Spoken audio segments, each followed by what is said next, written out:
एकादशी व्रत कथा। आषाढ़ शुक्ला एकादशी व्रत। भगवान बंसी बोले, हे धर्मात्मा में श्रेष्ठ युधिष्ठिर, आषाढ़ मास के शुक्ल पक्षी एकादशी का नाम देवशयनी है। ब्रह्मा जी ने नारद से कहा था, आज के दिन भगवान विष्णु को शयन कराया जाता है। कार्तिक शुक्ला को जगाते हैं। चतुर्मास का व्रत इस एकादशी से प्रारंभ होता है। जो मनुष्य ब्रह्मचर्य का पालन कर चतुर्मास का व्रत करता है वह विष्णु को प्रिय है। शिवलोक में उसकी पूजा होती है। सब देवता उसे नमस्कार करते हैं। चंद्रायण आदि कठिन व्रत को समाप्ति के समय करना चाहिए। ब्राह्मणों को भोजन दक्षिणा से प्रसन्न करें। गौओं का दान कर सकें तो उत्तम है, नहीं तो गर्म वस्त्र का दान अवश्य करें। और तिल के साथ मिलाकर जो स्वर्ण दान करते हैं वह भोग मोक्ष दोनों प्राप्त करते हैं। गरीब के लिए गोपी चंदन के दान से भगवान प्रसन्न हो जाते हैं। हल्दी के दान से गौरी शंकर जी को प्रसन्नता होती है। और चांदी के पात्र में रखकर हल्दी का दान देना वामन भगवान की प्रसन्नता के लिए है।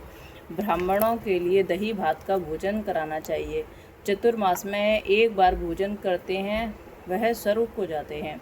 इस व्रत में जौ तथा चावल इत्यादि जो खिलाते हैं वह स्वरूप हो जाते हैं।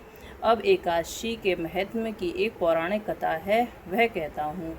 पूर्व में मान्यधाता राजा प्रसिद्ध सत्यवादी अयोध्यापुरी में राज करते थे। एक समय उनके राज में अकाल पड़ गया। प्रजा दुखी होकर भूख से मरने लगी। हवन आदि शुभ कर्म बंद हो गए। राजा को कष्ट हुआ। इसी चिंता से वन को चले गए। अंगार ऋषि के आश्रम में जाकर कहने लगे, हे सप्त ऋषियों में श्रेष्ठ अंगार ऋषि जी, मैं आपकी शरण में हूँ। राजा के पाप से प्रजा को दुख मिलता है और मैंने अपने जीवन में किसी प्रकार का कोई पाप नहीं किया है। आप दिव्य दृष्टि देखकर कहो, अकाल पड़ने का क्या कारण है। तब अंगार मुनि बोले, सतयुग में ब्राह्मणों का वेद पढ़ना और तपस्या करना धर्म है, परंतु आपके राज्य में आजकल एक शूद्र तपस्या कर रहा है। शूद्र को मारने से दोष दूर हो जाएगा, प्रजा सुख पाएगी। मानधाता बोले, मैं उस निरपराध तपस्या करने वाले शूद्र को मारूंगा।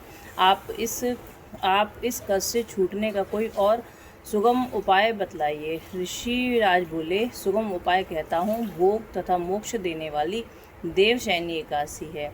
इसका विधि पूर्वक व्रत करो। इसके प्रभाव से चतुर्मास तक वर्षा होगी। इस एकादशी का व्रत सिद्धियों को देने वाला तथा उपद्रवों को शांत करने वाला है। मुनि की शिक्षा से मानधाता ने प्रजा सहित एकादशी का व्रत किया और कष्ट से छूट गए। इसका महात्म्य पढ़ने तथा सुनने से अकाल मृत्यु का भय दूर हो जाता है।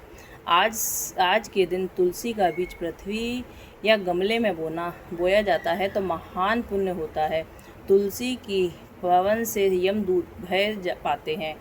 जिनका कंठ तुलसी माला से सुशोभित होता है उनका जीवन धन्य समझना चाहिए। बोलो एकादशी मैया की जय, विष्णु भगवान की जय।